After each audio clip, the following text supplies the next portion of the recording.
تمہاری تکلیف کا بڑھ جانا اس بات کی نشانی ہے کہ اب اس کے بعد آسانی ہے۔ انشاءاللہ سب ٹھیک ہو جائے گا۔ حالات کیسے بھی ہوں، شکر ہمیشہ شکوے سے بہتر ہوتا ہے۔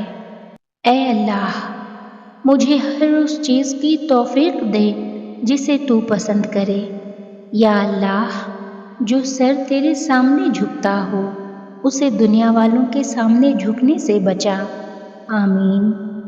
یا اللہ، ہم پناہ چاہتے ہیں ایسی بیماری سے جو ہمیں بے بس، لاچار اور دوسروں کا محتاج کر دے۔ ہمیں صرف اور صرف اپنا محتاج رکھنا۔ آمین۔ محتاجی بہت بڑی رسوائی ہے۔ اے اللہ، اپنے سوا کسی کا محتاج نہ کرنا۔ آمین۔ یا اللہ، مجھے ہدایت نصیب فرما۔ آمین۔ یا اللہ، مجھے موت کی سختی سے بچا۔ آمین۔ یا اللہ، مجھے قبر کے عذاب سے بچا۔ آمین۔ یا اللہ، میرا خاتمہ ایمان پر فرما۔ آمین۔ اے اللہ، مجھے اپنی محبت سے ایسا مکمل کر دے کہ مجھے تیری رضا کے علاوہ کوئی چاہت نہ رہے۔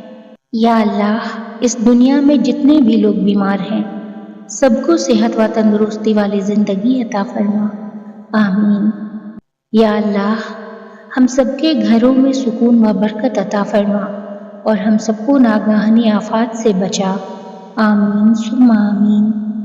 یا اللہ، ہمیں ان لوگوں میں شامل فرما جن پر تو دنیا و آخرت میں رحم اور انعام کرنے والا ہے۔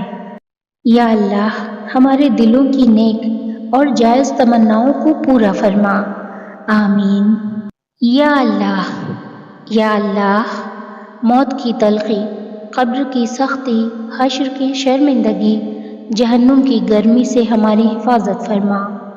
یا اللہ، سب کے والدین کو بچوں کی خوشیاں دیکھنی نصیب فرما۔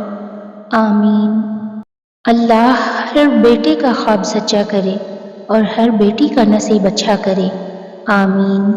اے میرے رب، ہمیں ان ہدایت یافتہ لوگوں میں شامل فرما جو صراط مستقیم پر ہیں، جو توبہ کرتے ہیں اور تیرا شکر ادا کرتے ہیں۔ آمین یا رب العالمین۔ اے رب العالمین، ہمیں ہر آنے والے دکھ، تکلیف، ذلت، رسوائی، مصیبت اور پریشانی سے محفوظ فرما۔ آمین۔ یا اللہ، ہمیں اچانک موت سے بچانا، موت سے پہلے مغفرت مانگنے کی توفیق عنایت فرمانا۔ آمین۔ ان دلوں کو سکون دے مولا جن کا حال تیرے سوا کوئی نہیں جانتا۔ آمین یا رب العالمین۔